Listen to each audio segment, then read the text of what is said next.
Good afternoon. I'm going to call this meeting of the Building and Finance Subcommittee remote meeting to order. Today is Wednesday, February 16, 2022. The time is 5:00 p.m. and we are meeting in person at the Gloucester High School Library located at 32 Leslie O. Johnson Road in Gloucester, Massachusetts. This meeting is recorded by video and audio in accordance with state open meeting law. Pursuant to Chapter 20 of the Acts of 2021, this meeting will be conducted by remote participation. Additionally, all votes taken by the Gloucester School Committee's Budget and Finance Subcommittee during this and future meetings will be by roll call vote. At this meeting, there is no public comment, therefore instructions on how to speak to this subcommittee virtually are not issued. If you'd like to address the school committee, please comment at our regularly scheduled full school committee meeting. So this meeting is called to order.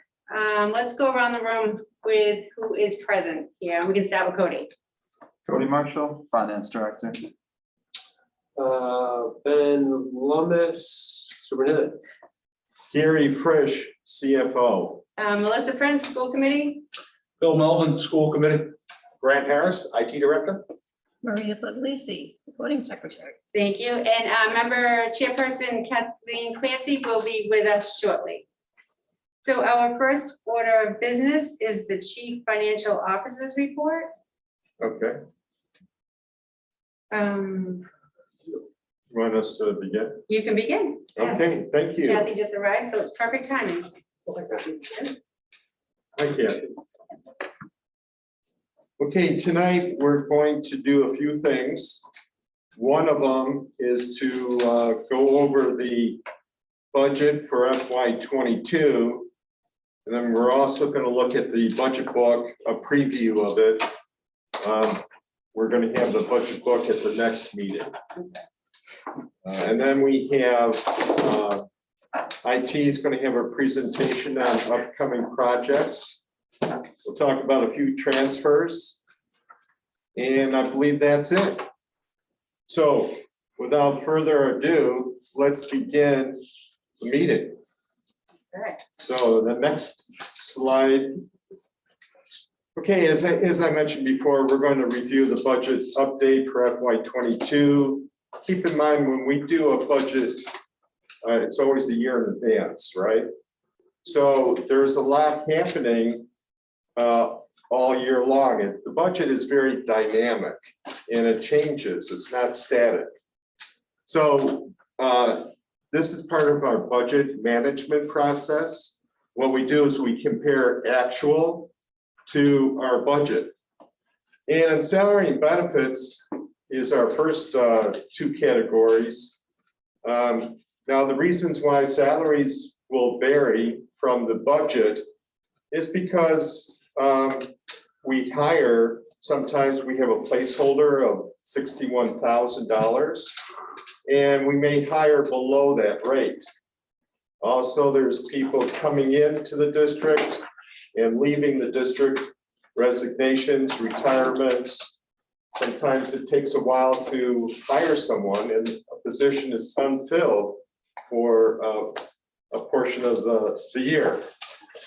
In addition, we have budgeted for lane changes. And what is a lane change? Well, we have several lanes in the GTA contract, and it's based upon education levels. So we have a bachelor's, we have a master's at 15 credit hours, 30 credit hours, and then 45, 60 hours.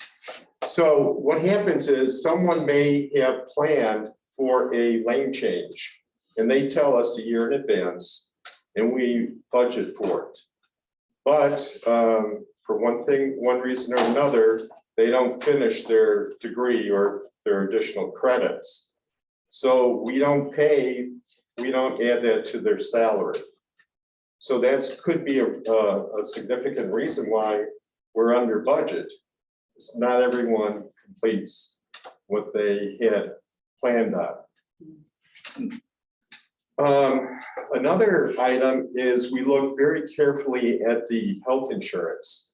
Health insurance is around $6.5 million. And at the time of budgeting, we don't know all the people that are going to be on the insurance rolls for the year. As I said before, there's a lot of people coming in, and leaving. And so people could select single coverage or they can select family coverage. And the family premium that the district pays, same percentage as a single, but obviously it's a lot more expensive. And we don't know at the time when we plan our budget, the exact increase in the health insurance yet. We do know, we do have an idea, but a lot of times we don't know the exact plan. There are different plans that we offer through the GIC, and someone may switch to a higher cost plan. But when we took a look at the health insurance, what we budgeted and what we anticipate through the actual invoices coming through, we're right on the target. So we're looking really, really good in respect to health insurance. So let's move on to the contract services. Stay on that page, please. So when we budget, we talked a lot about last time the audit district tuition. And we have a placeholder because we don't know exactly how many students are going to move in or need placement during the middle of the year. So we budget a healthy amount of $785,000 that was in the budget for FY22. We didn't use all of it. We anticipate we'll have about $400,000 available.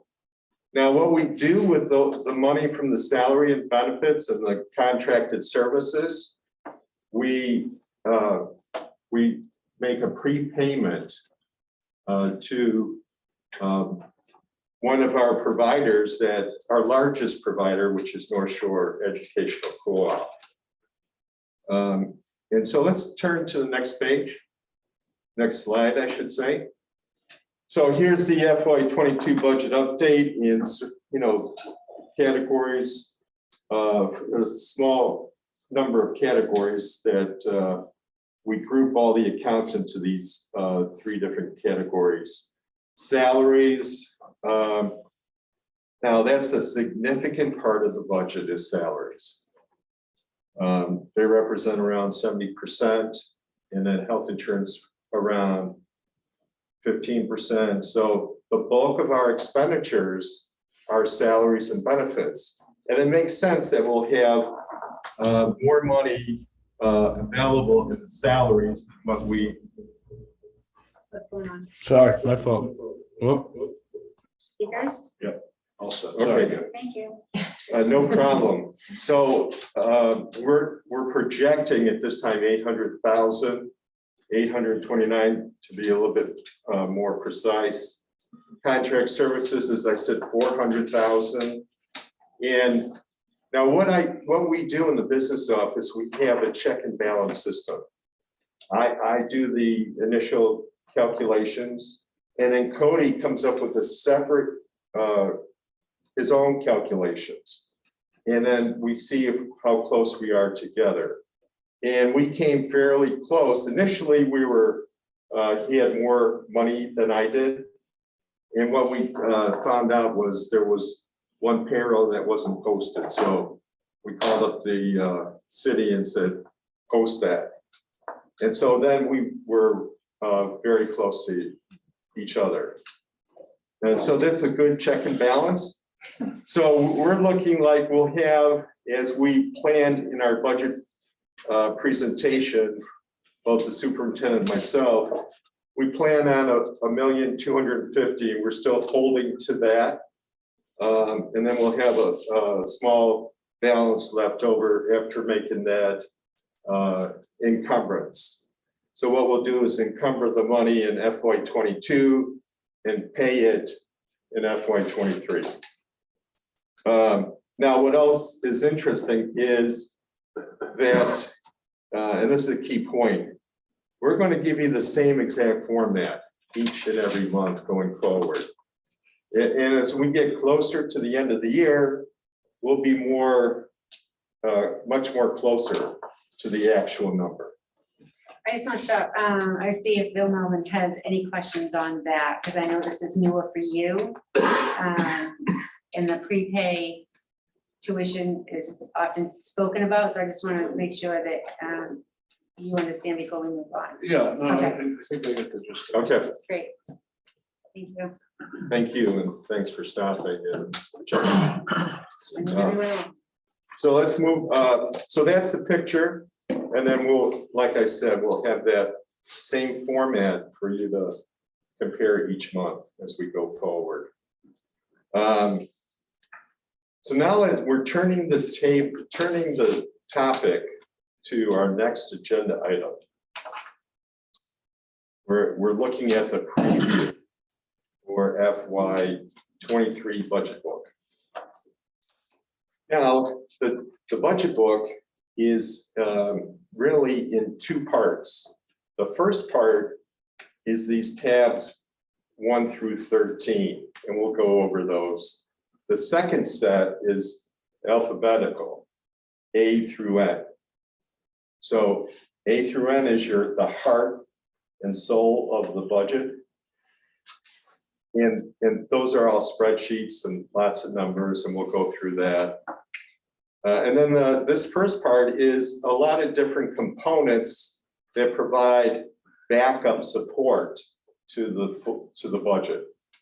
Now, I think Bill asked this question previous time. He said, boy, you got money here, you got buckets here, you got buckets there. Where does it all come together? I heard you say that. And the perfect, jumping ahead here, but the end of year report, it's a state report that we have to comply with. And that report provides, and we'll look at it next month, but it has what the school district pays out of its general fund. When I say general fund, I also at the same time say operating fund. Those are synonymous. And then the city pays for expenses, such as maintenance. So you got one column for the school district, another column for the city expenses paid on our behalf. And then you have a lot of grants, and also you have revolving funds. So it gives you a total picture of the entire monies from all the different sources that are paid on behalf of the Gloucester Public Schools. Here, I just want to say, I brought this current year's budget book in case he wants to Okay. think through as you're talking about like what kind of schedule might possibly be in there. So. Very good, thank you, I appreciate that. Sort of like a tutorial. or something, Exactly, huh? as he's going through it. Yeah. That's great. I thought we were getting books tonight. No, it's been on the calendar in March. Yeah. Started. I must have looked at it old calendar. I'm okay with it. I just got through. Yeah, we had a mistake in the calendar, it said February That's 2, but we corrected it, it's planned on March. Okay, so let's just hit it from the top. Tab 1 is the superintendent's introductory letter, cover memo. That's what he writes. Budget calendar is what you've already seen. We've updated it. Budget process.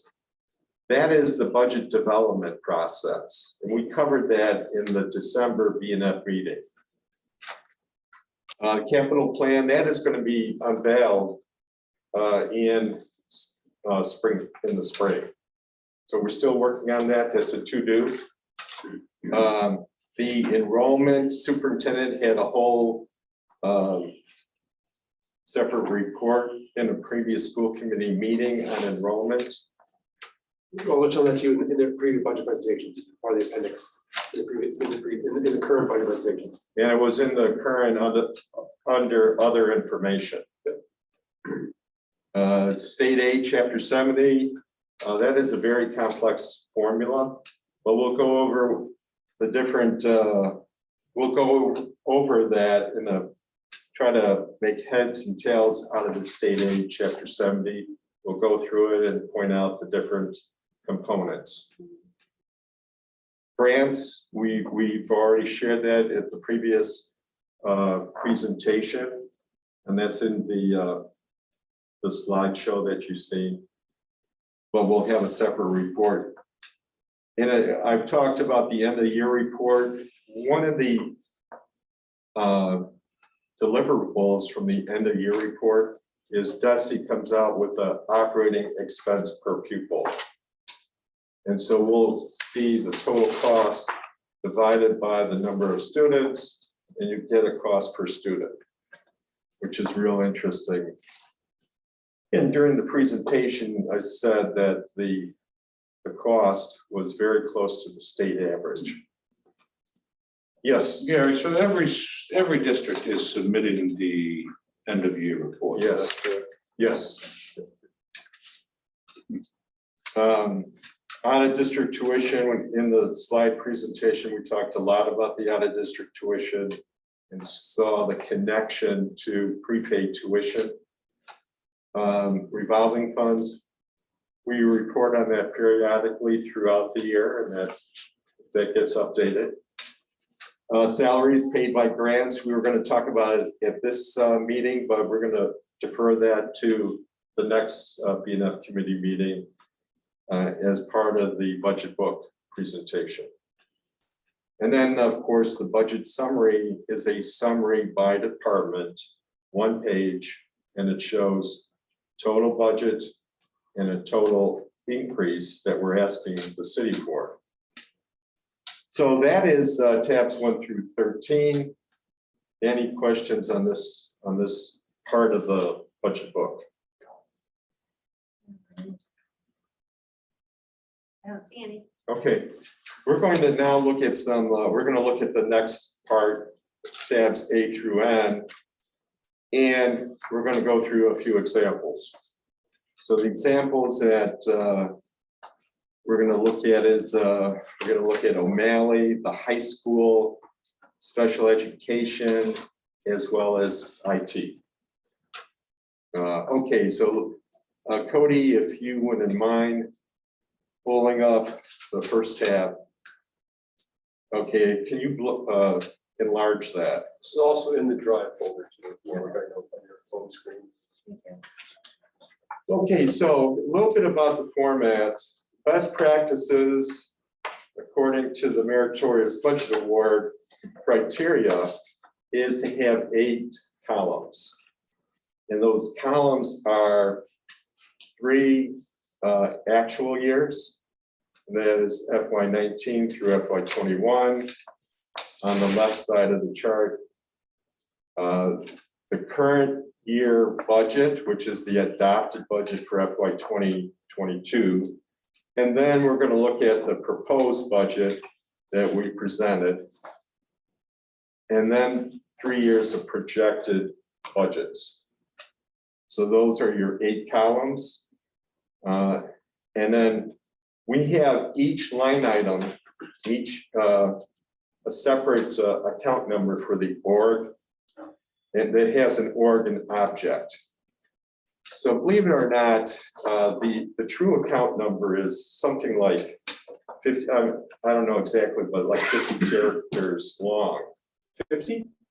50. Okay, sorry. 50. So the org is like a keyword, and that encompasses various components of the account, the true account number. So that is a unique number for each account, is the org and object. You need both. Can you tell us the difference between the both? I mean, I kind of do this at my work too, but I'm just curious to hear.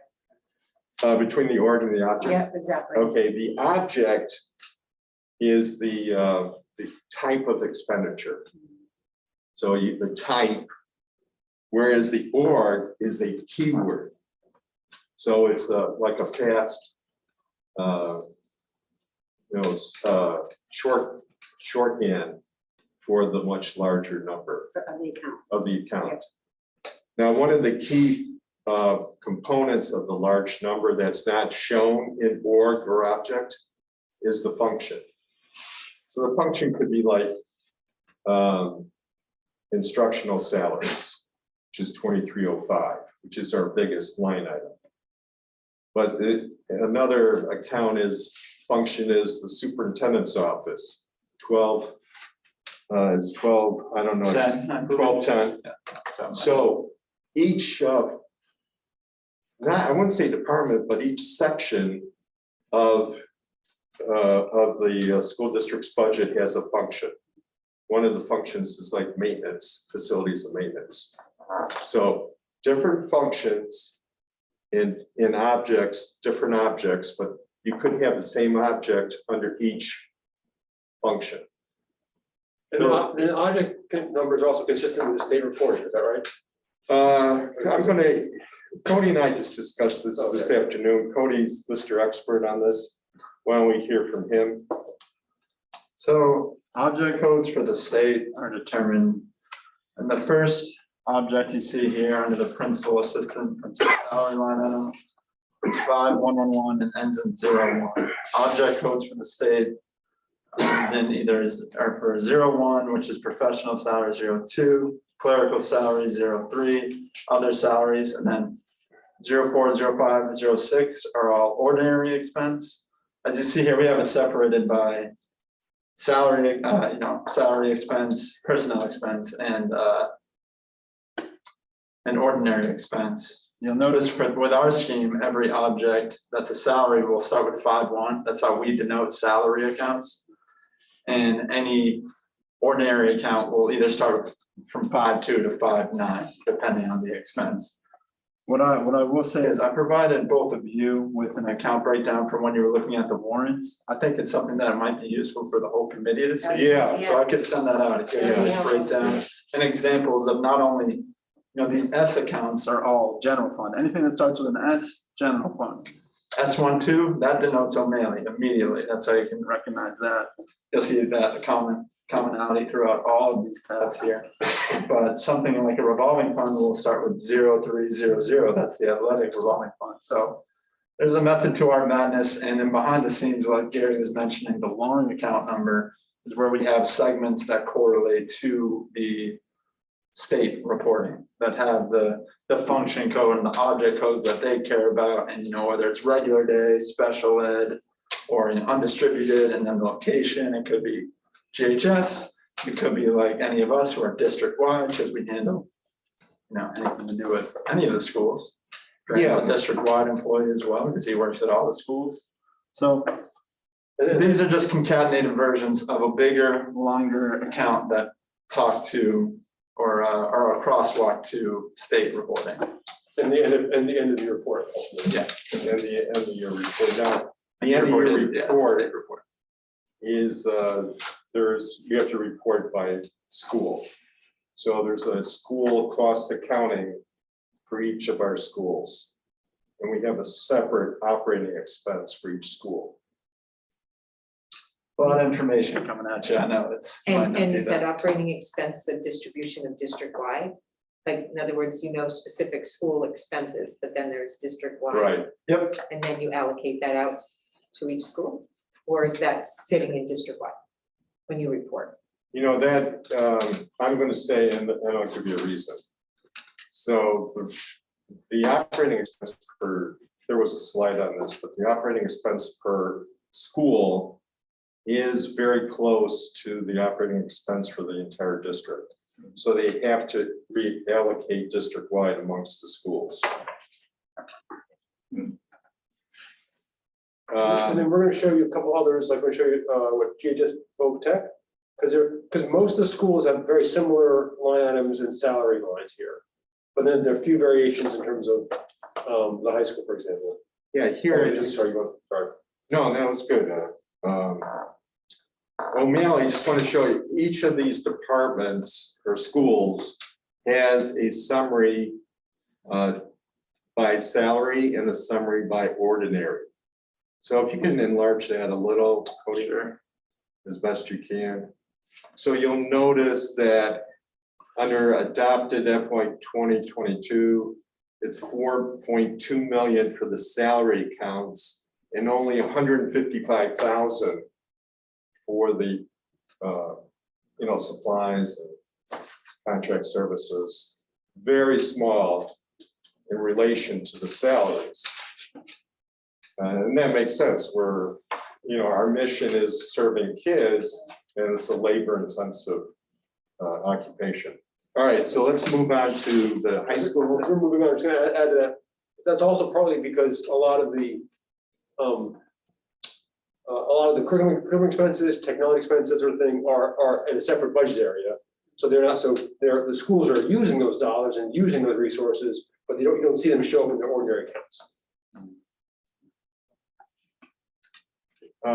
Moving on to the high school. So the high school has additional accounts, everything O'Malley has, but additional, like one of the additional accounts is ROTC salaries. So they have an ROTC program, and we pay a portion of it, and the federal government pays a portion. Again, it's the same columns, same different board and object numbers, but because it's a different school, but same format. And so what also is different on this one is we're going to look at the vocational education and zero in on that. The highlight. Okay, stop right there. Okay, so the additional account here that we've added this year, FY23, or for next year, I should say, FY23, is there's this plan to have an assistant principal for CBTV. And it's going to be it's proposed to be funded from a private grant in FY23, then moved on to ESSER for FY24, and then part in FY25 and FY26. Cody, could you use? Sure. Yeah, you'll see that we've included, it comes onto the operating funds. So as the superintendent said, we in this presentation, you're not seeing all the, except for the end of year report, you're not seeing all the expenses yet. You're seeing the operating fund. But as we just mentioned in FY23 and FY24, we have plans to put in place an assistant principal to help the vocational program, but it's not showing yet. It will show as we move it on to the operating fund. Now, if you look at the totals for the last in that big circle box, or what do you call it? Table? Yeah, oval. You'll see that for FY22, 401,665, and then it grows to 544,000. So we're growing the vocational education program. And let's look at that small little box. So there was a lot of talk and a lot of initial startups with the After Dark program.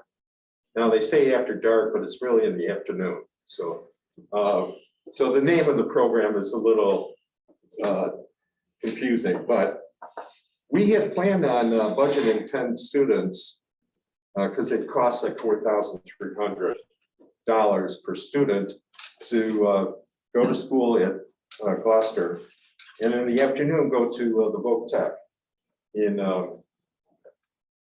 Danvers. It's on the Danvers Middleton line. It's on the It's line. on half and half, to be Essex honest Tech. with you, but Yes. it's Hawthorne, Hathon, to be honest with you, Okay, but it has a Danvers address. all right, so I was close. You are. So at any rate, we had budgeted for FY22, 43,000. And we haven't had students. We had a couple students before the COVID, but the COVID sort of squashed the interest in the program. And so for next year, because it's always billed in arrears, we know there's not gonna be a cost next year. So that's why it's coming down 43,000. So it looks like a dip. And that's the reason for the dip. It's not because of any other reason. And Can I just ask a Yeah, question? please. Was there any outreach to the students to find out why this isn't as successful as we had hoped? Is it because of COVID? Is it because of? There's a bunch of outreach. to Get the kids involved. Yeah, I'm really not reaching about why not, because I'm not really sure who you would ask about why not. kids that were in it that decided they don't want to do it anymore. Oh, discontinue.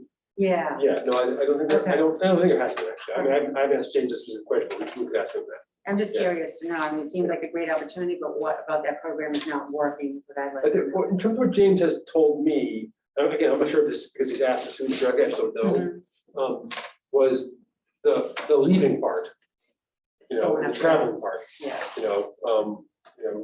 was just, too much. yeah. Okay, got it. too much transfer maybe. Yes. But A we're, day longer.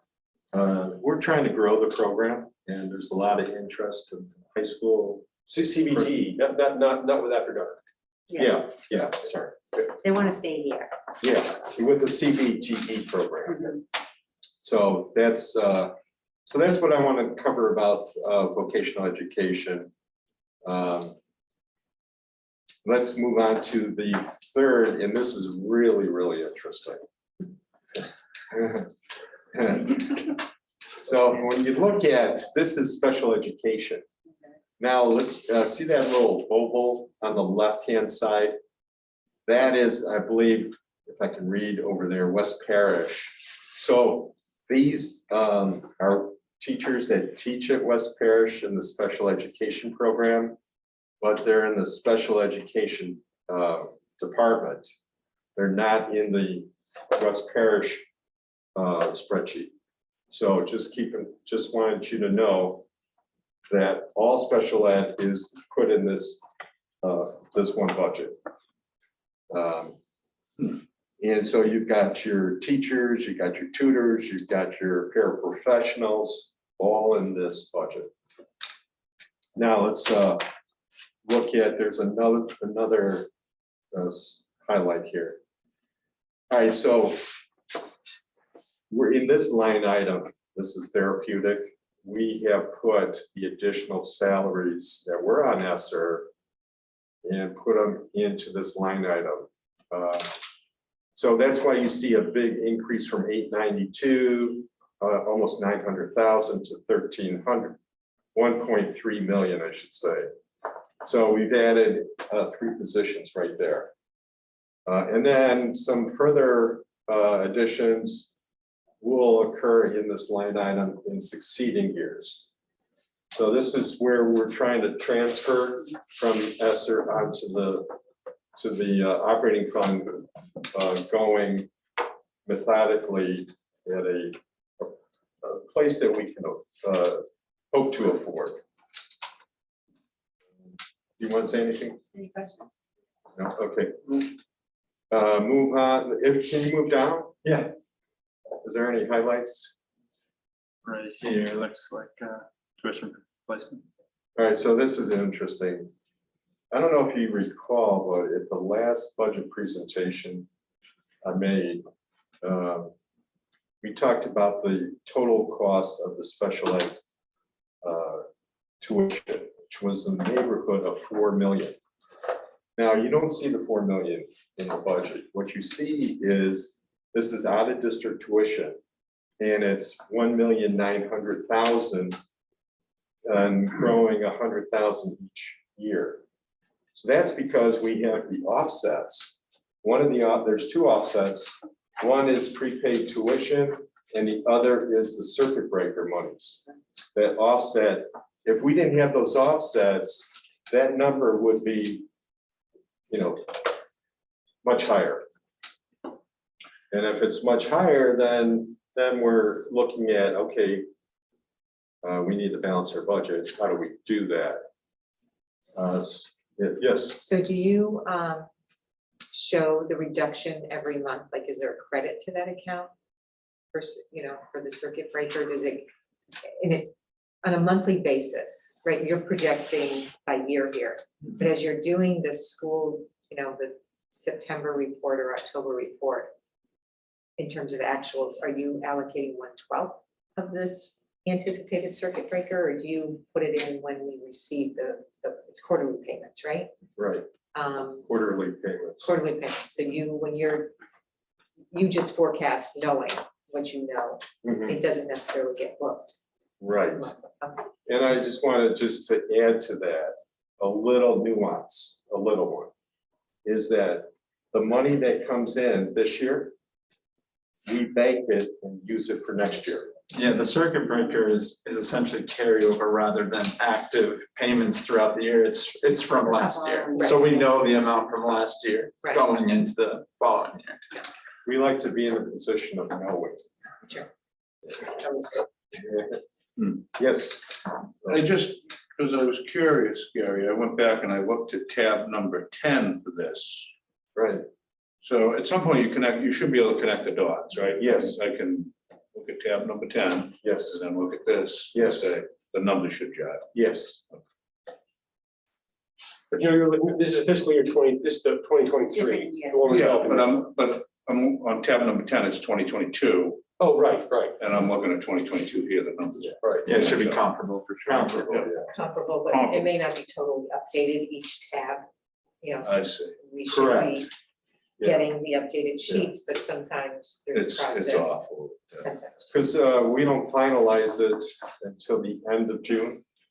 Whereas the out of district, the tab for out of district tuition could have been done in March. It was done in March, so may have not been updated to what was finally the placement holder. The adopted one is on the website. Yeah. And should, in the budget and operations documents on our new website. Right, so that's that PDF is the latest, which would be the adopted one, the final, and that would line up with down here. Got it. And for sake of simplicity for me, is the numbered table of contents, when I go to the lettered ones, that's kind of a drill down from the numbered ones, is that correct? I mean, when I look at tab number 10, it's one page, pretty basic, it gives me an overview of what was done Yeah, for out of district. Yeah, The drill down really is on this tab we're looking at. Yeah. Sort of, kind of. no, you're right on. Should be correlation between the numbers and the tabs. And so there should, on the out of district tuition that you're looking at, that should tie out to the 1,900,000.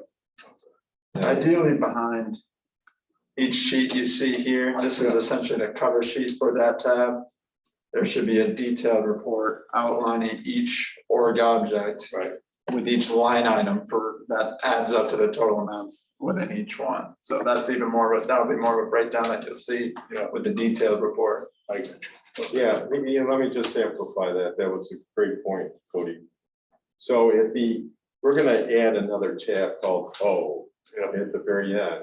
Right, it used to be behind the sheets, now we have it as a whole separate tab called budget detail. Budget detail. That budget detail will have the latest information and will tie exactly to the budget sheets. I get you. And we'll give an itemized breakdown of each account. Will we also be getting an electronic copy where we can click and see the detail? I think there was a year we did that. Yeah, That'll be posted to the website. I mean, I like paper, but I also like that and I put. When you say, you mean like hyperlink to a different Hyperlinks, section? yes, Is that what you're talking about? Yeah. Yeah. there's the Yeah. hyperlink. Yeah, there was a time years ago, when we could click and see how many Post-it notes were being purchased. If we dug into it. I don't know that you get Oh, I that deep mean, now. it'll but just that was- it'll be identical to what you receive in the physical copy. Okay, Whatever will be posted or we have electronically will be identical to what you have. okay, great. But the detail will have like line ends on Yeah. this account. Thank you. I like to have both. Yeah. Or if you like both, we'll do both. So let's move on to The next one. Okay, oh, yeah, sorry, you're right, go ahead. All right, so IT is our last example. And this is where the superintendent was talking about, you'll see more ordinary expenses. So here I circled the salaries, but there's a whole much bigger section on ordinary expenses. A lot of that has to do with hardware and then licenses. So if you want to tab down or cursor down. See, and blow that up a little. Yep. So here, this is one of the few departments that has a higher ordinary expense than the salaries. And that's because, we're buying Chromebooks for every student, 3rd through 12th. Correct, Brad? Yep, yeah, that's correct. Okay. 1-to-1, and plus we provide Chromebook cards for grades K through 2. K through 2. So So, housing, a lot of software. did you want to say anything? It was just that we're gonna go into detail. I mean, that's the next presentation is helping sort of really sort of organize and help you guys understand the different the chunks or categories of expenditures in IT. Because even this doesn't capture the whole thing. Yeah. So let's move on to the next agenda item. And this will be short, and then we'll have Fran's big, let's go to the presentation. Sure. To the slideshow, please. All right, the big idea. Sorry. So, occasionally we come up with big ideas, but again, the superintendent comes want to be up, a lucky one. the superintendent comes up with more ideas though. But here, my big idea, No, this is Adam's big idea. Adam Yeah, had a this big came from idea. transportation department. right? yeah, the transportation, yeah, Yeah. I partnered with Adam.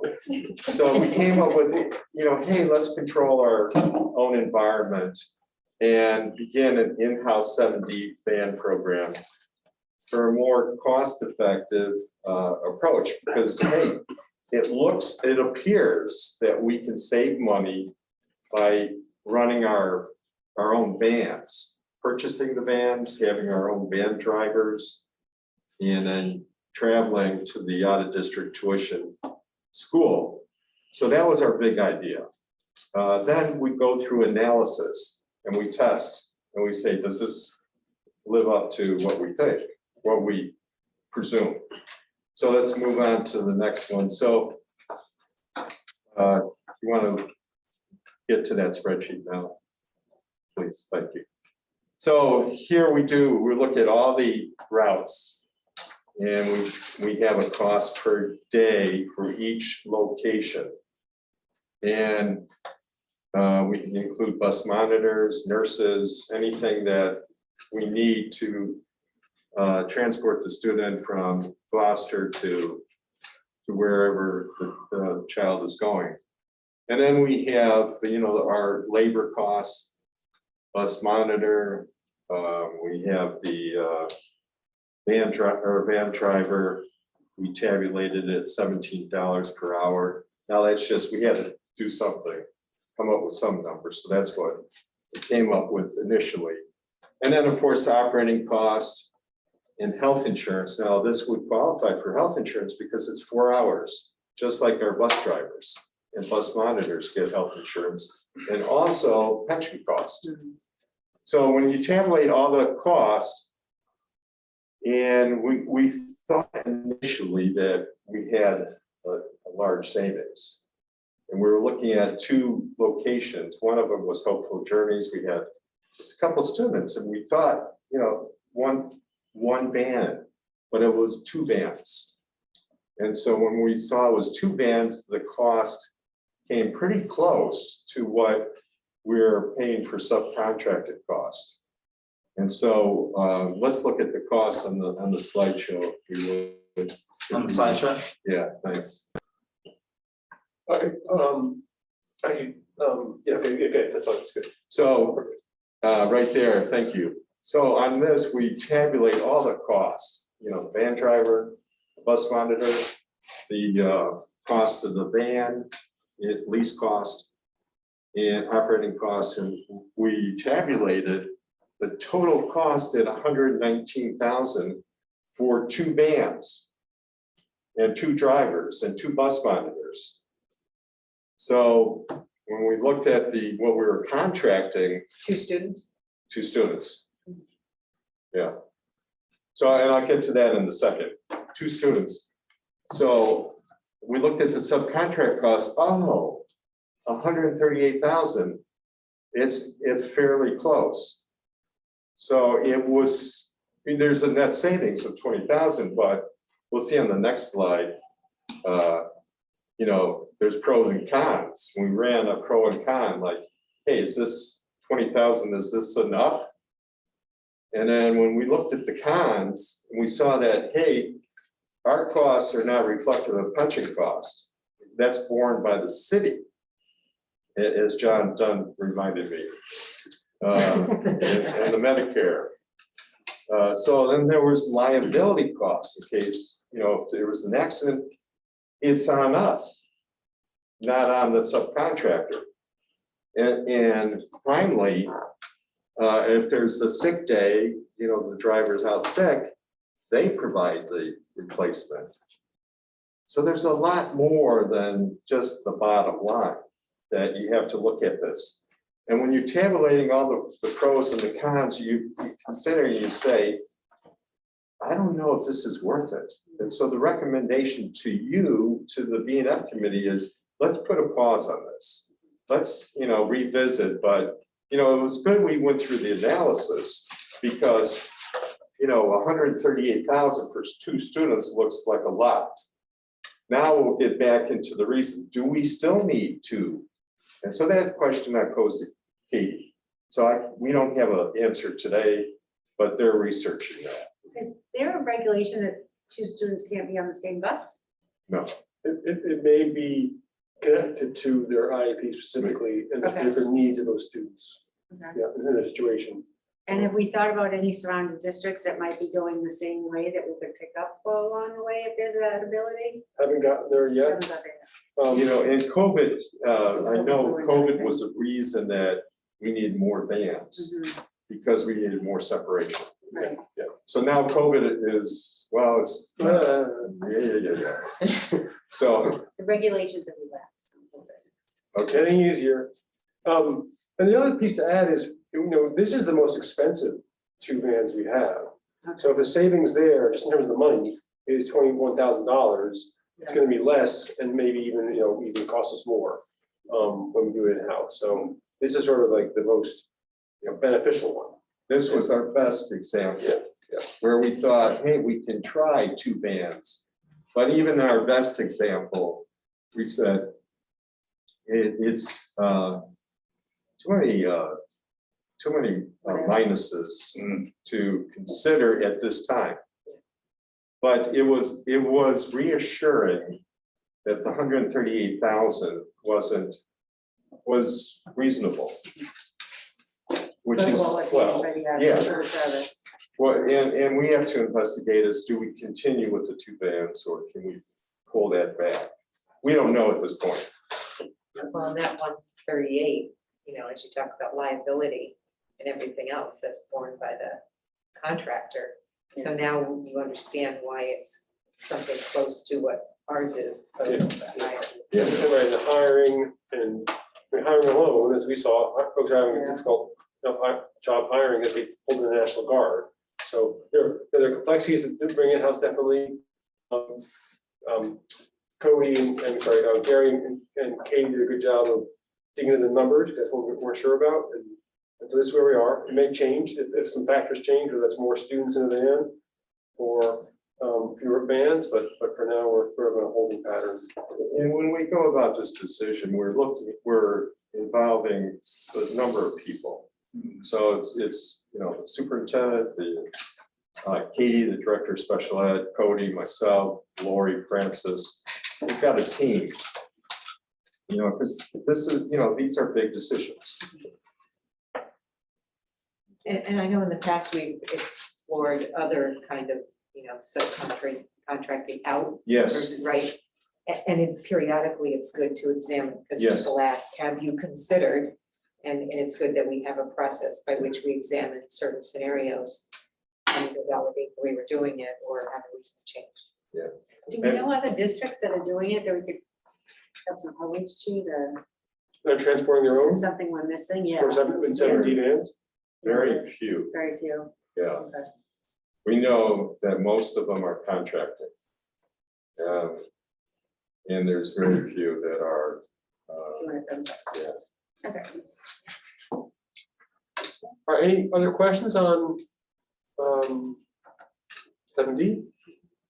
So we'll just get an update at some point? Yeah, we'll look into those, more information and then circle back to you. Not promising right now, but if some things shift, it might be more promising. Yeah. So, okay, if we move to IT, IT. all right, great. Yeah. I'll give Grant a little intro here. So the reason we want to share this with you, with being a subcommittee, is in first sort of, things have obviously shifted a lot in IT in the last, 2 years specifically, but even going back just 5 years. And a couple things have happened. One, we built up our infrastructure quite a bit. We've renewed it in a number of different ways. Those renewals, and when I say renewing, new hardware, new infrastructure, and then those things. So those have been really good investments, really smart investments that Grant and his team have done wisely in terms of finding various pots of money to support those investments. Federal grants related to COVID, that's the most obvious one, but E-rate and other federal programs. These things don't go away, and they have costs that continue. Replacement happens, and Grant will talk quite a bit about that. But the reason I want to bring this, Gary, I want to bring this to all of you is to help you understand sort of what we're facing in the future. First of all, the different chunks of IT that we think about now. Okay, and Grant will go into it, but then also some significant ongoing costs we anticipate in the next year and the years to come. Really important to plan for those, really important to be aware of those. And the last thing I'll say is that the numbers we're showing you are preliminary numbers, and they need more work in terms of especially getting together with the educational team and the technology team to make sure that technology is serving and supporting educational intention. But at this point, it's some initial, and I don't want to say initial, it's quite a bit of work that Brendan and Grant and their team have put together. So we have a starting place really, and then can sort of anticipate, adjust, and plan more specifically. So I'll leave that. I will. Grant is another example. I know part of what I do here is I laud our team members, but there's real reason to. And I appreciate Grant and Brendan and their team. I can appreciate the work they do every day. But the place runs because of them. Otherwise, we would lose power and lose phones and lose electricity and sort of stuff. But the other piece is they're thoughtful. They really, really appreciate that they're operating service to our students, our education, and our staff. And then they're really diligent in planning forward and looking ahead. And those are all real strengths. Yeah, I just wanted to add that the support is just tremendous. I get from Grant and Brendan. All right, well, let's begin. Where do you go from there? Oh, well, I've been teed up. So we sort of broke my department budget down into a few very simple, easy sections to digest. And this presentation is going to go through sort of each of those sections, and then there will be a breakdown very quickly of sort of a little narrative about what it is, and then some examples of what gets purchased out of these sections of the department. In the interest of time, I mean, I'm not going to read every word verbatim. I'll sort of give you a little high 10,000 look overview of the areas, but anytime, feel free to question me. If something doesn't make sense, I'm glad to answer it. So we're going to start by going over these categories, and the first one we're going to hit is IT software and services. So my department operates various tools and technologies to make sure that the infrastructure runs. These are not applications or tools that are specifically in the classroom. These are outside. These are either in a data center or they're just the network operations themselves, the cabling, the wireless access points. It's all the things that service the rooms up to those rooms, but not necessarily in the classroom per se. So, some of the examples of those items would be, network monitoring, we have the backup recovery, we have the help desk services, antivirus desktop support, and other various hardware licenses and software renewals across all those platforms and systems that we manage. Is there any sort of questions about that? One thing, Grant, can you explain about antivirus, SSL certificates? Oh. There's some things that are ongoing every year. We just essentially, Correct. the way the world works is we pay for them every year. You don't buy Yeah. them once. You can So- describe that a little bit. Yeah, so what, in today's world, I mean, cybersecurity is a top priority. I mean, the cities and towns are battling, it's an uphill fight every day. And this is something that we take very seriously. We take the integrity of our data and our system very seriously. And we've made a decision to work hand in hand with the city on these types of projects to ensure that we are on one same ecosphere. We share the same infrastructure and network, and we need to be good neighbors. Even though we live on different floors, we're still in the same house. So, but we work with a very good partnership with them. But these are the type of initiatives that these things happen a lot of times in the background. No one's gonna see them. No one cares about the types of things that happen as long as the tools they need to teach work. And that's what we want to make sure. We want to be innocuous. We want to be in the background. We don't want to be in the forefront of everything every day. We make sure the tools work at the desktop for the staff. That's our primary goal. And we hope to get ahead of those things before there's any problems ever. So that's. So I think, sorry, just to be clear. Sure. Grant, some of these things have cost every year. Oh, they do. So. There's essentially a subscription cost, right? Yes, so a lot of these services and tools, they're no longer the days of buying capital. It's not just you bought the thing, you run the CD or you run the application. These are services, and services require renewals. It's almost like a utility. You purchased the home, you need water, sewer, electricity, all these things come into your house. These are the same types of services. They are required, they're utilities that are required to run every day in perpetuity. Now, that doesn't mean that the particular product that we use today is the one we're going to use for the next 10, 20, 15 years, but something in that vein will be needed. Yep. Yes. So we're not just talking about getting some McAfee, so, Oh, no. But I am interested in saying, what happens if, let's say there's a virus that attacks your system? I mean, are they liable for that, the people that are supplying? Liable? I mean, Will they pay to fix it? Yeah, well, I mean, we're paying a yearly fee. yes, I mean, these are industry standards. These are companies that their job and their reputation is that they prevent these outbreaks to happen. And part of what their tools do is help remediate and remove those issues. If we don't have these types of tools in place, then things run rampant. If I have one or two systems that go down, Yeah. those will become isolated. The rest of the systems will be up and running and they'll be safe. The goal is to mitigate the spread. Yeah. There's never 100% guarantee in anything, but these tools that are in place in combined with other security protocols and procedures and training that we are implementing will help, prevent those, but there's never 100% guaranteed downside. But they are, but what we do get is if there is an issue and we've isolated it, we've identified it, those services that we get renewals for allows us to call them and get the direct support. We need your team to come in and help us do this, and they will provide us that support. That's included in the cost. It's not just that we bought the product and we're on our own. Yeah, right. It's services support. That's what I was driving at. Yeah. Yep. Is there any other questions? Great job. Right, so the next one is curriculum software. This one is a little more specific to the classroom. And this is where, the district has made an investment in changing how we teach. We're going to a more digital model. I mean, it's not that we don't still have traditional books and, classroom instruction, but we are using all the modern day tools in the classroom. Some of these examples of those tools would be things like Google Enterprise. We use Google every day. We love it. I'm a huge fan of it. The Google Classroom has been a huge part of how we operate, especially at the high school, middle school, and now doing it at the elementary. The curriculum, some of these other things do, things like, Lexia, we have license, the curriculum licensing software for like Lexia, Class Dojo. There's student assessments and reporting tools that we are required to use. There's the student information system, health systems. We have classroom device management, monitoring, professional development training. So all these are the tools that support teaching in the classroom, whether it's supporting the professional development staff, but also directly to the students as well. So these are, subscription based. These are annual costs. Yeah. Yes. Sorry, Brent.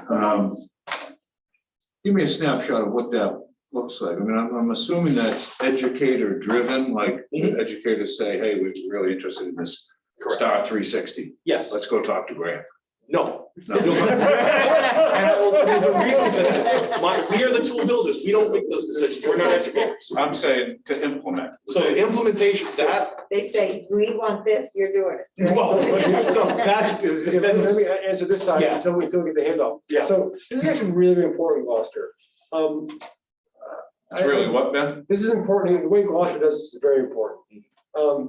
Because in other districts, I've worked in, it is, teacher A wants to do this, they go grab it and get it, okay, off the internet, or they pay it for themselves, or they get a PTO to pay for it, okay? But what you have is then you have a proliferation of all these different tools and resources, and there's no coherence or consistency, and there's also no control in terms of licenses, in terms of approval of should students be using that or not, okay? So I'm painting a pretty extreme picture, but it happens. I mean, I've actually lived through it and it's not pretty. So what's really real strength and Gloucester is you have a process on developing these and that sort of thing. Greg Bach, for the most part, is involved in that or leads that, but he leads it with, or at the department level here is another place as well, the same with O'Malley. So they're working together to assess things, assess curriculum, assess a tool, and then decide whether to utilize it. The most recent example of a recent good example is Star 360. Yeah. So, and that was first, the need for a better tool came from teachers, okay, and our coaches as well. And then there's a process led by Greg to understand which one should we get. But then that becomes a district-wide decision rather than school by school decision. And that's valuable because then our IT folks only have one process to go through to make sure it's safe, secure, make sure it's done online. And then we also have the added value of being able to report across the whole district as well. So, but that's how we do it for the most part. There may be some exceptions and things we're piloting. But typically even those pilots are, with approval of the school principal, that sort of thing. Is that fair? Yeah, no, that's completely fair.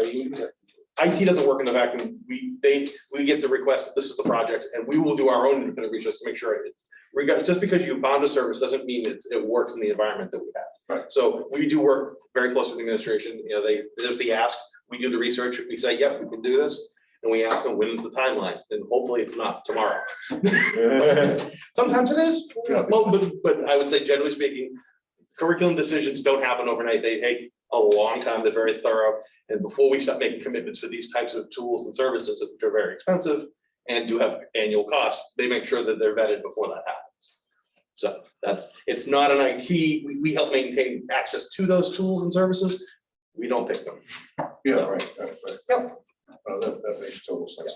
And it's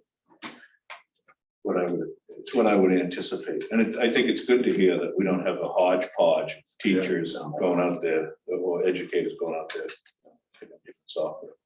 And I will say that, Greg has done a great job at looking at a lot of the applications and the assessment tools that they're using and looking at, well, is this the right one? Just because it was the right one several years ago, is this the right one going forward? Or has technology gotten better, or are we changing a shift in how we're doing reporting? So his teams and his coaches have done the yeoman's work trying to figure out, is this the right direction for us to go? So they're always evaluating, reviewing, and they come to us and we'll pivot. And without extending the conversation, my biggest concern is the technology moves so quickly now that, being able to keep up with, well, okay, we've made the decision to go with this. It's gonna take us like 2 years to implement. 2 years later, there's a new mousetrap. And, what does that process look like? Or maybe, there's a new program out there. Well, There's a lot of buzz about that one. yeah, no, you're right. And one of the major paradigm shifts that you've seen in technology is not like, oh, this new application. Well, there is new applications or new services, but they're hosted in the web, in the cloud. So as long as you have an access to the internet and the browser that can support it, the criteria of having to maintain that type of infrastructure and software and operating systems to run that particular type of software kind of goes away. It's, can I get to the internet? Do I have a browser? And those types of things are what sets the bar for now. So. It's been shifted, but once again, the hardware costs that you've seen may go away, but it comes down to subscriptions and renewals. Would it be fair to say that if something was such a big leap in terms of a new program, I'd imagine one that we connected with would try to keep up and make those implementations as well. yes. It might be fair to. Yeah. Or it will also spur innovation with other companies who may want to replace it at a cheaper cost. Right. Service, so, there's a give and take in that industry. Yeah. So, okay, any other questions? Yeah, we'll go to the next slide. All right. Okay, operational services and hardware. The district, and they start off saying that, district isn't just a collection of schools. I mean, we manage so many aspects of the day-to-day functions from the administration side that beyond the classroom. We service students in and outside the classroom, and that's everything from feeding them, making sure that the facilities are working correctly. Transportation happens. There are so many components that go into that, and that requires hardware and software and license renewals to maintain those systems and services that the administrative staff use to run the district. Some of these things, for example, may not necessarily just be that, but there's also some of my department, network infrastructure. Now, we also talk about the building security, door access. You don't think of those as part of education, but we are responsible for the whole envelope around those kids. We deal with the accounting side of things, absentee management, substitutes management, transportation software monitoring and tools. Phones and communications fall within our guides. Point of sales, dealing with food service. So there's a whole world of things that we do that if you look at the budget, you're like, that's not education. They go with those service and support of the students so they can learn. So I know it's a little sort of an abstract thought. People that look at the budget, they don't understand why these numbers exist or why they're so big, but they're there specifically. Everything we do in this district is here to support the children. So, well, that's what it is. Is there any questions, any concerns?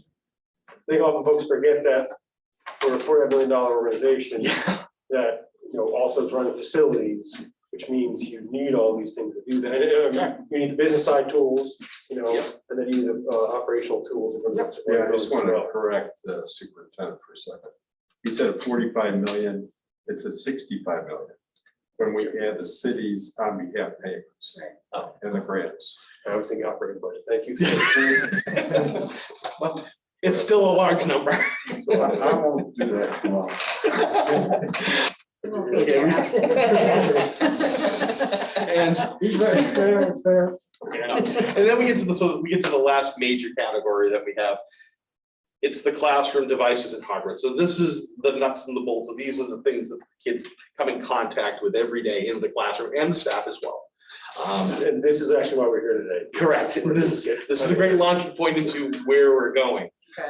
Because, Point to the story. I know. It's not like a Building fairy out, tale, the but- anticipation's killing me. So these are the devices, for example, like laptops, tablets, desktops, docking cameras, all the things that happen in the classroom that we've deemed are necessary and important to use as tools to teach and educate. These devices aren't always just for day-to-day activities. They also support the extracurricular programs that we have, for example, like O'Malley Academy and all the other programs they have at the high school. This also sort of has helped us get these types of programs and things that we put in place have helped us get to that next level. But what we need to do is start going forward is realizing that these have to be replaced in the regular life cycle, which we do, but the funding needs to match the programs that we have in place, and we need to make sure that there's sustainable models going forward. Now we can continue providing these great services and tools to these kids. One of the ways that Grant and I was yesterday is that, how I was saying, because I'm trying to get down to the way I can understand it, is that a projector, like over there, or a smart board, is much more expensive than the overhead projectors we used to use when I was teaching, with transparency and that sort of stuff. Similar function, similar basic function, presenting materials so kids can learn and engage with it, but it's a whole different world, right? Yeah. And the cost and the complexity is a whole different level. Right. But that's really the comparison in one very simple way, the comparison we're making from yesteryear and today. That yesteryear was a little bit while ago, but.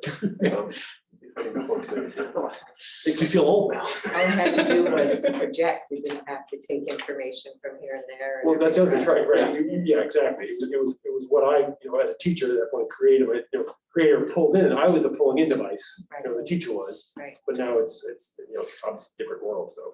Correct. I don't want to interrupt you again, Grant, but when we talk about systems like this, like what we're looking at right here, is there a Ford and a Cadillac and everything in Oh, between? there is always a Cadillac, and we look to them and go, they're beautiful, but, sometimes we have to realize that we can only afford the Ford F-150. Yeah, all right. But, Nothing wrong with that. no, I know, I was gonna say, you strike me as a truck kind of guy. I am, so I'm here we Ford go, Chevy, big and I'm Ford, wheels. that's another story.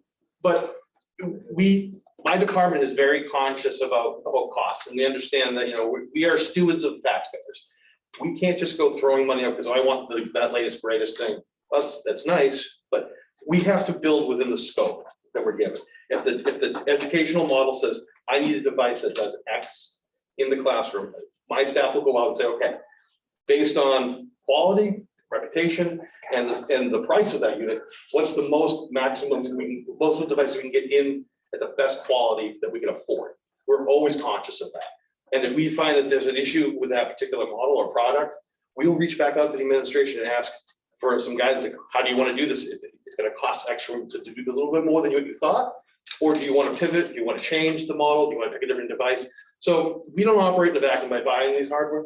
This is all stems from what the district needs to meet their educational goals. A very good example of this is, we used to do desktops and iMacs, Yep. PC desktops and iMacs for teachers, which are, especially iMacs, the most expensive thing, in that version of what we're moving towards starting last year, and this is really from Grant's leadership, is towards Chromebooks. So you have the versatility of mobility with that, but then with large monitors on the desk and docking stations. So that whole outfit, which is more flexible, bigger monitor, can access, project wirelessly, is quite a bit less expensive than the replacement of PCs or iMacs. Yeah. So that's an area where you can find some savings, but give staff more functionality. Correct. Yeah. So, What are we doing? any other questions before we get into Yeah, the meat and potatoes? Okay. Anticipated ongoing costs. And this will be more sort of general, not just a specific building, but this is sort of some of the bigger programs that we have going on in the district. We will discuss the O'Malley labs and also the high school labs. So one of the bigger components of the programs that we have in the district is our one-to-one program. The district has saw the need and it's decided to support, putting Chromebooks in the hands of all the students grades 3 through 12, which is great. My staff think it's awesome. We love supporting it, but it does come at a cost. And your annual cost, I mean every year, is approximately $172,000 to maintain that model. It's not my place to say one way or another. That's just the cost. And just so you understand when that number gets you the devices for grades 3 and grades 9 to do the replacement cycle because they last only so many years and you have to replace them. It also covers the cost of insurance for the take-home product as well. So it's not just the hardware, it's the device, the case, the insurance. There's a whole lot of management that goes on in that cost per unit for that program. We also maintain an in-house Chromebook cart program. That is not a one-to-one program. That is, there are a total of 24 carts across the district. Some schools that are larger have more, other smaller schools have a little less, but that allows us to cover 30 devices per cart for X amount of carts in the classroom. It's not the direct one-to-one, but it allows those grades to be able to use those devices during the day and share those resources across the younger grades. And that's K through 2. The other big project we have coming up is projectors. And as Ben said, overhead projectors, but back in the day, they were cheap. Your biggest expense is replacing the light bulb. It's changed, the light bulbs got more expensive. But these are based on projections of replacing X amount of units per year. This would be approximately on about a 5-year life cycle to replace something. That's where these numbers come from. Grant, can I ask a question? Absolutely. So anytime. 21 projectors per year. Mhm. Is there a projector in every classroom? Yes. Every classroom? And what's the lifespan, what's the life? So the lifespan on the units we currently have Yeah. is anywhere between 3 to 5, 6 Okay. years, 7 years. I mean, the lighter you use it, the longer it lives. But Yeah. and then technology is getting better, and they're getting more compact, and the lifespans are getting longer. Okay. But we're at the point where we've sort of piecemealed these things. We've got them installed. Now it's like, okay, that we've got them in the rooms. We've got the level where everyone has them. Now, how do we pay for keeping them? And that's where all these expenses come from. It's that ongoing maintenance. It took us a lot to get there. How do we keep it? That's essentially the point. Thank you for that. And you look to the right of that, there's a cost for maintaining our wireless. I know it's a very large number. It looks big, and it is big. But, part of that is to support the technology we have. We have a vast wireless network across all of our schools to support the Chromebooks, to support, the online learning. The systems would not run well without these systems that are in place today. So, and unfortunately, that does come at a yearly renewal cost. And I have one more question on Sure. projectors. Yes. So I see West Parish. West Parish is the only elementary school using projectors? No, but, so, we didn't want to get into that major discussion because these are the ones that are the oldest, for example. So not every classroom at the elementary schools have them. Okay, Some of the buildings are so old that there's no way to mount them. I get it. So Yep. their physicality prevented the installation of all these locations. So they may not have the interactive whiteboards, but they may have a projector on a car. Cost a little cheaper. And we were able to kind of sort of backfill from some of the other places, but these are the 3 big ones. Mhm. And those are something that we'll have to, at some point, have a conversation about. Even when you build a new school, several years from now, we'll have to have this conversation. So it's good to understand that these things will continue to cost over time. How we fund it, I leave to you. It's my job to illuminate. Very generous of you. Yes, well, I can't. You're illuminating well. Well, yeah, now I'm gonna run away. Yes, Yeah, no, you can, not a good question at all. What are we calling a system like this, Grant, that we're looking at in front of the classroom right there? Is this this, just a monitor? no, this system right here it's a TV and basically a glorified ramped up webcam. But you're not seeing that in class. No, that is not what's in This, class. we bought this for our meetings. Yeah. Yeah. So, I mean, and it's actually funny you mentioned that. My team did look at an option similar to this, and looking at the cost, per that and an interactive projector. The thing is, the cost per inch essentially is not there with this type of model. This is great for these type of meetings, but in a classroom and a traditional projector, you're looking at anywhere between 30 to 40% larger than the screen, which is better for a projector for the kids to be able to see. Yeah. Sometimes even bigger than that. And that's being projected onto a whiteboard or whatever the teacher. Either a standard whiteboard or, so the whiteboards of the old, the interactive whiteboards from the old days, Yeah. they're going away. Right. So the interactive capabilities are done within the projectors themselves. So it's just a single unit that's mounted on the ceiling, projected to the wall. That's been a big shift in the industry. So it's not just mounting the thing to the wall, but yeah, on a traditional whiteboard, still use that tool, but when they need to have the interactive capability with the students, they switch over to those tools. So you're saying from a cost-effective standpoint, something like this is just not feasible? At this particular time, no, the size to the ratio, the cost, and you don't get a lot of interactive capabilities Yeah. with that. So, I mean, but that's not to say that there isn't a place for that type of technology in conference rooms. Yeah. Maybe you can, you build the tools based on the space. Okay.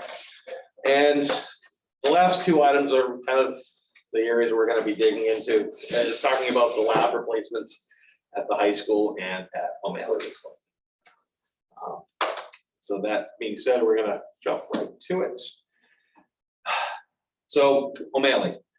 O'Malley has 2 STEM labs left in their facility. I mean, there was a school that had lots of labs back in the day. They were one of the early adopters of going Chrome and having, sort of removing those labs and really embracing the one-to-one model at that facility. And that's allowed us to sort of, shift away from some of those other labs. But O'Malley has made a huge investment into their STEM program. And the STEM at O'Malley is really ingrained into their curriculum. It's their science curriculum. Am I wrong? I mean, I was there yesterday morning, yesterday afternoon, with Greg Fox working on a few things with Amy Donnelly and Dave Brown, and they were just describing how, especially, now it's more and more integrated. All the 8th graders coming down and involved in the hydroponics right now, the 3D printers and CAD work they're doing is integrated more than 6th grade, 7th grade. So yeah, they're more and more, that's becoming a real integral part to the curriculum. And it is worth mentioning that the excitement and the activities and exposure these kids are getting at those younger ages, when they come to the high school, we have those same type of programs. It's just they're already getting, used to that environment when they come here. It's like, oh, I'm familiar with that, or I've already used this tool. So it's a continuation of their education. My staff has worked closely with the administration at O'Malley to identify specifically their needs. We've worked, back and forth on price, working on the types of equipment that's in there. I mean, what really drives the conversation is, what is your goal? Not so much the dollar value. We ask, tell me what you want to do with this space. And then we sort of, find out what the cost is, and then we work those numbers down. But at the end of the day, just like anything we do, it's all about educational growth. So what the requirements of the educators are, we build it based on their spec. That being said, the O'Malley, like I said, the labs, they're on a life cycle, and the priority 1 lab, the STEM lab, the first one, that needs to be replaced within, next year, and the year after that, there will be the next one. And these are also repeating costs, because the technology changes, the usage, continues on these devices. There is going to be breakage, but there's also ways to maintain it. So, it is an ongoing cost, but that doesn't mean after the initial replacement that we can't look and explore avenues of deferring some of those costs, maybe staggering the cycle over time. But we need to get to the replacement first, then we can worry about the ongoing replacement costs. And when you say replacement cost, Brent, is that a yearly? That's not a yearly. I mean, if you spend $58,000 and you built your lab today, you replaced everything today, I'm not gonna replace it tomorrow, next year. No, It's gonna be. but that cost exists, but you can amortize it over the next year. So if you wanna look at maybe year 2 or 3, start to replace a few of the items over time. There's gonna be items in that populated lab that are gonna need replaced. Correct. And, it's worth mentioning that a lot of the devices and the PCs that we're using today, these labs run specific software that can't be run on the Chrome environment. If they could, they'd be using their student laptops, believe me. But due to the specific nature of the tools they need to run, that can't happen on those devices, so they need dedicated equipment for it. Comes at a cost. And just as a side note, that right now, Windows 10 is going to end life support for the PCs in the next couple of years. So we have to stop building to support Windows 11, the new operating system. So, Me too. yeah. So unfortunately, the specs for Windows 11 is about 4 times of what our PCs are today.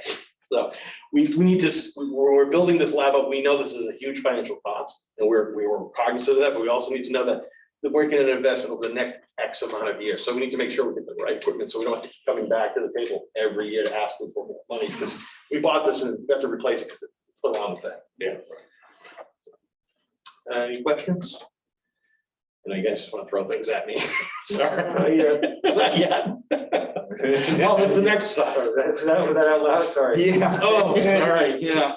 So the next one, so same sort of model here at the high school. I mean, they have 7 labs. I mean, there was actually a day when we had general purpose labs all throughout the building. And those are just come in, you sit, do your word processing, surf the internet, do your project and research. Well, the Chromebooks changed that. So we put the devices in every student in the hand. But once again, there are specific curriculum programs that need specific software that can't run on the Chromebooks. And these are the 7 labs that we have. We have CAD, computer aided design, cabinet shop, robotics, computer science, machine shop, photo lab, and the creation lab. So my team has worked with the administration here and to sort of prioritize the replacement cycles based on which programs need the replacement first, and which ones can we kind of get away with for maybe another year or two, but at some point in time, all these labs do need to be addressed and replaced at some point. And just so you understand the scope, these replacements of these equipment, it's the computers, it's the monitors, it's all the peripherals that support those units in the classroom. Great, can I ask? Absolutely. There's nothing in the automotive shop, there's no lab for that, No, they have a couple terminals, but no, there's no, there's no lab part to No. it? no, because all their part catalogs and the research tools they use are actually online. So, For catalogs, I'm like diagnostic, they don't have anything in there for that? no, a lot of that's also, they connect to their online scan tools, so they can Okay. pull that from the internet. I can't speak 100% to that, but I can double check with Jack Porter if you'd like to get back to you on it. Okay. But I believe that's the model they run in down there, because there's only a couple workstations that are dedicated, it's no labs. All right, we can go to the next. So this is where it gets fun. These are the costs of replacing these labs in the years that we need to identify them. But there is a glimmer of hope. The cabinet shop is actually being funded out of funding from the Boston High School budget for FY 20 for this year. So I just wanted to illuminate that it was on the list and it actually is getting addressed this year, but at some point, 4 or 5 years from now, we're gonna have that conversation again. And we did set a priority for which ones would need to be replaced first based on their needs. Go to the next slide. Yeah, sure. Yep. And we get down to the last of the priorities, 4 or 5. And then I have the TBD.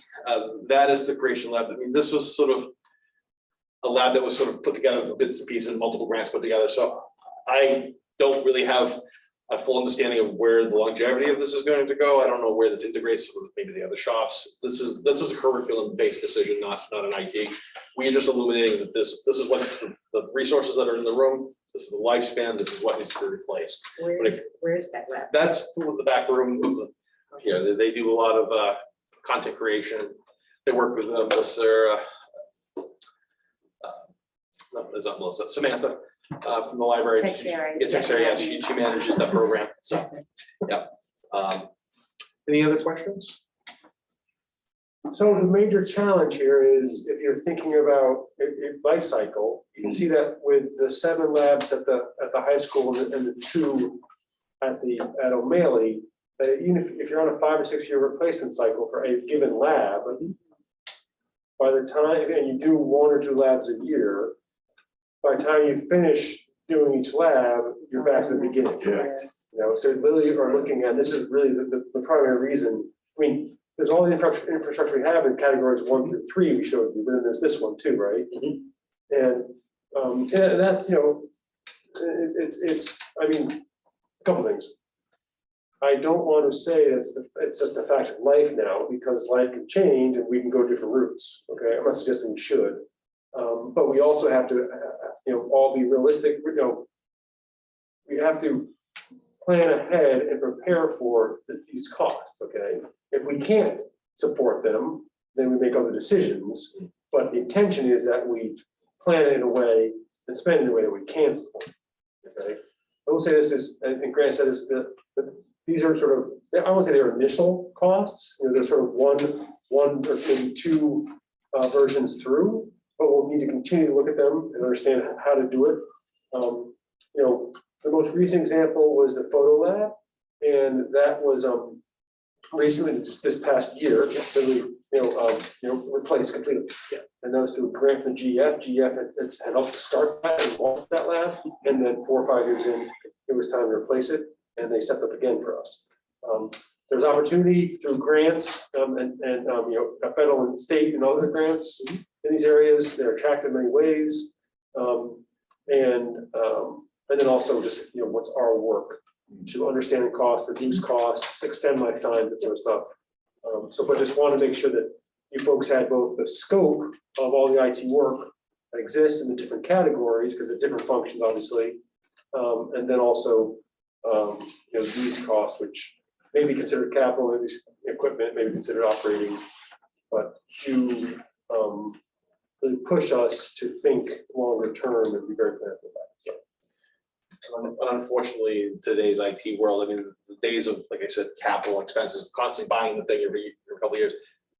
They do happen, but now these things are now really, even though you're replacing, they're really operational expenses. So it's a different mindset than it was 10, 15, 20 years ago. But that is the norm of today. Like I said, it may shift, it may change, but I haven't seen anything to say otherwise at this time. So I think of this, it's good to have it laid out Yeah. and articulated this way, Yeah. because I think of it as like the curriculum line in our budget, which, sometimes we're looking at ELA at the elementary, sometimes we're looking at history at the middle school, but every year there's something. And Right. periodically there's big things. Right.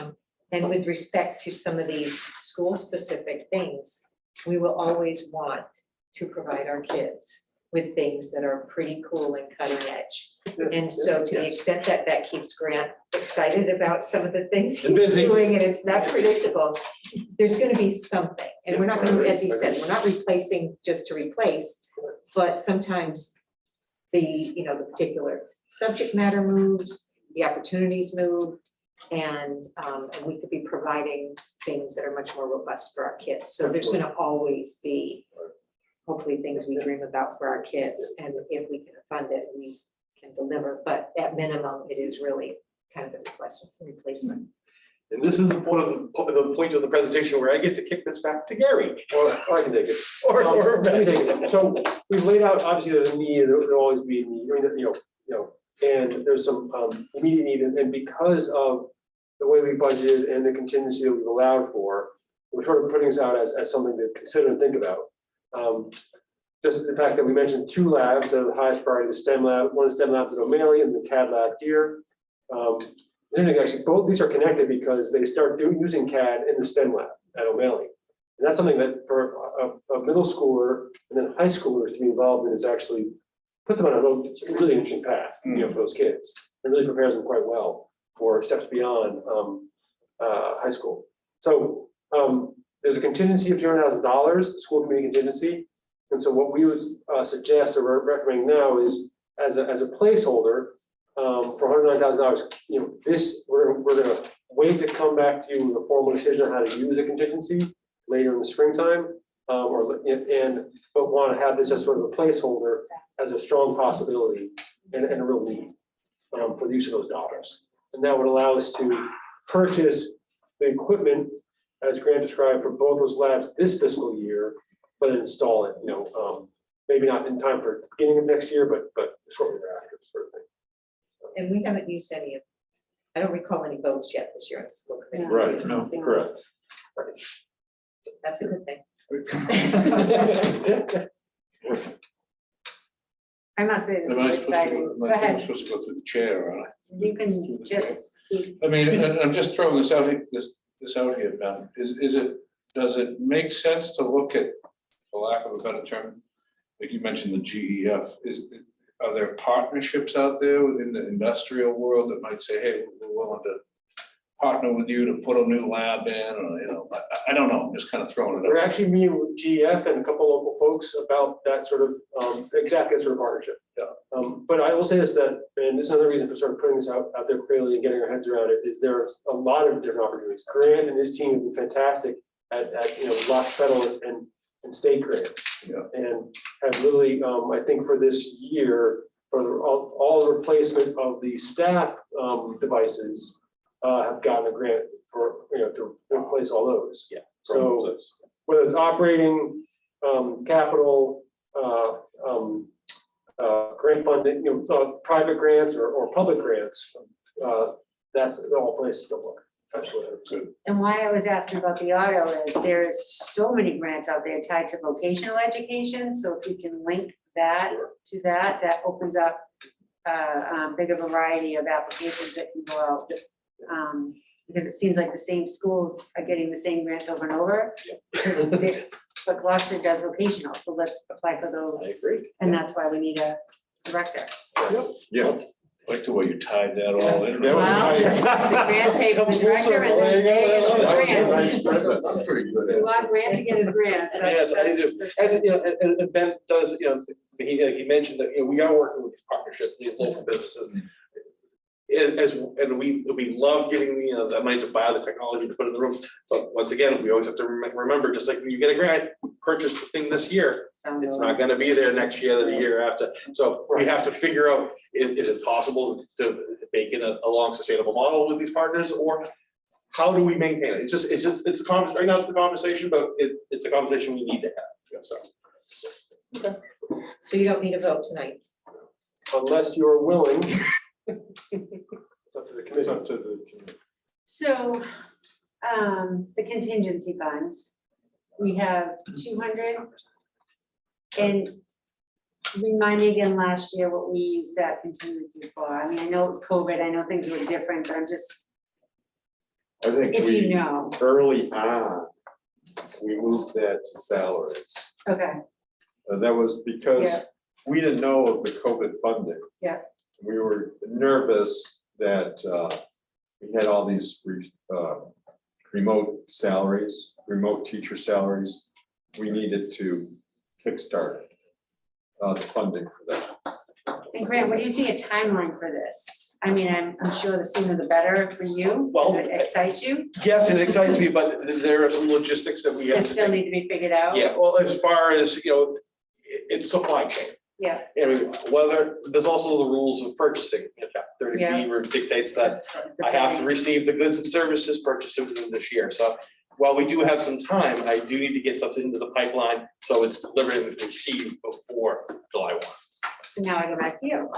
So we've identified a fund that has funding for this request, and it's your recommendation, I'm assuming that this is how we spend it. Yes, So we don't meet again for 3 or 4 weeks. We have to recommend this to the full committee to get a full committee vote. right. Do you see this ability, this conversation being put off until the March meeting, or do you, because of supply and March demand? is okay. March is okay. But that means March it here. Here, and then And recommend, then But it's another. so you're 2 talking the weeks. end Oh, of March. It's another week at least, another week, I should say. Is this if we voted That's tonight? stretching out to the end, but yes, it's doable. If we voted tonight, if we made this recommendation to the full committee tonight, it wouldn't go to the full committee until the beginning of March, We have the 2nd, the 9th, and 23rd. right? They have school committee meetings. So just. So unless we did a special meeting in between, we would wait till March 16th, I think. No, we we would have, 23rd. we do have meetings scheduled on the 2nd. the For 9th, here, for us? The 9th and the. No, for school, No, the school committee, I'm talking So I about think- being Oh, out. for here, yes, yes. So I'm just trying to figure out if we need to vote this recommendation tonight, or if it Yeah, can wait. I think if you're on the March timeframe, I think Kathy, that it would go to, there'd be a BNF meeting before the March 23rd school committee meeting. So it's the end So the of, end of more the March. end of March, so Either that's now why or I Begins March the 23rd. purchasing process. right. See, there's always the option, you can vote it, you can approve it, doesn't mean we have to spend it right away either. I guess I'm looking for that crystal ball that we're not gonna need that,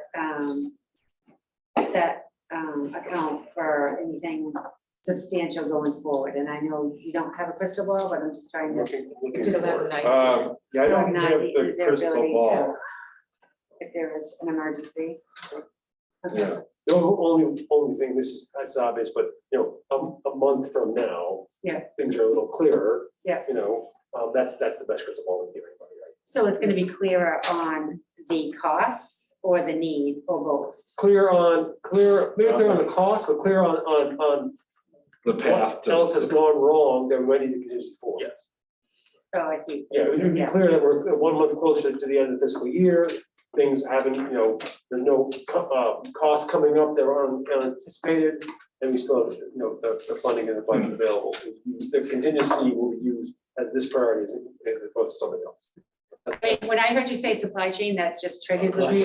Believe me. That is interfering with a lot in my life right now too, so, and I don't wanna see the kids get a pushback from the beginning of school, if this is something that could be done over the summer, or is it something that happens during school, I don't know. So I'm just trying to figure out, and I guess I wanna hear from the administration, would you recommend us taking this vote tonight, or waiting until the March BNF meeting? I defer. Because that's the crystal ball I'm looking Yeah, for. I think, you saw where we are in terms of the budget right now, and that didn't even include this The grant, contingency. yeah. Okay, Right. so that's above and beyond this contingency. Okay. So, Yes, we are comfortable with that. It's the committee's decision to consider and vote upon. It's really where you guys take it from there. And this is a transfer from the contingency, School committee. school committee contingency fund to the IT. Yes, Yes, to our hardware operational lines, yeah. right. Do you wanna make a IT motion? hardware account. I make a motion that we recommend to the full school committee that we transfer $109,000 from the school committee contingency to the IT budget for the purposes described in Grant's presentation. You Second. can detail that. So we have a motion and a second discussion. So I just want to be clear on this. Is this for the labs only or? are we Yes. talking- This isn't the, O'Malley STEM Lab you'll and merely the send them. GHS CAD, and GHS CAD. Can you put the, Those are the two that were identified as the highest need. O'Malley and the JJ's CAD, so not the cabinet robotics, computer, not that. This The is just cabinet, the high school cabinet, CAD. Cabinet's being replaced this year. actually. Okay, out of the operating. Yeah, I'll Okay. operate. So want to go up? Yeah, if you can, yeah, just like, you know. I just want to be clear what we're funding, that's all. yeah, Yes. oh, that's. Bailey smart. STEM and what was this? So And the two CAD. O'Malley STEM labs and the CAD lab. No, No, no, one O'Malley. One Oh, one O'Malley. O'Malley. They have two, It's on the but screen we're only now. funding one Okay. this year. That's the program. I was gonna say, we're getting a lot for that. Oh, no, I believe, man, we should get to stretch it, but Okay,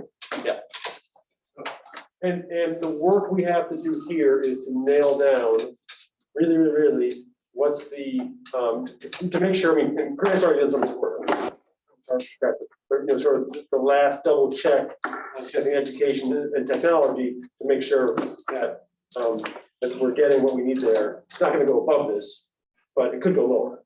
Okay. Okay. great. So one lab and CAD, one lab at O'Malley and the CAD lab at the GHS. Correct. Are there any other discussion?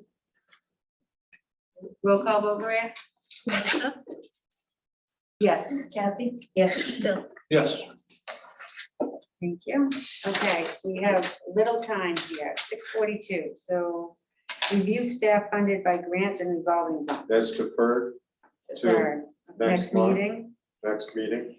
We do have action item on regular transfers Okay, that we typically do each month. And I asked Cody to walk us through this real briefly. thank you.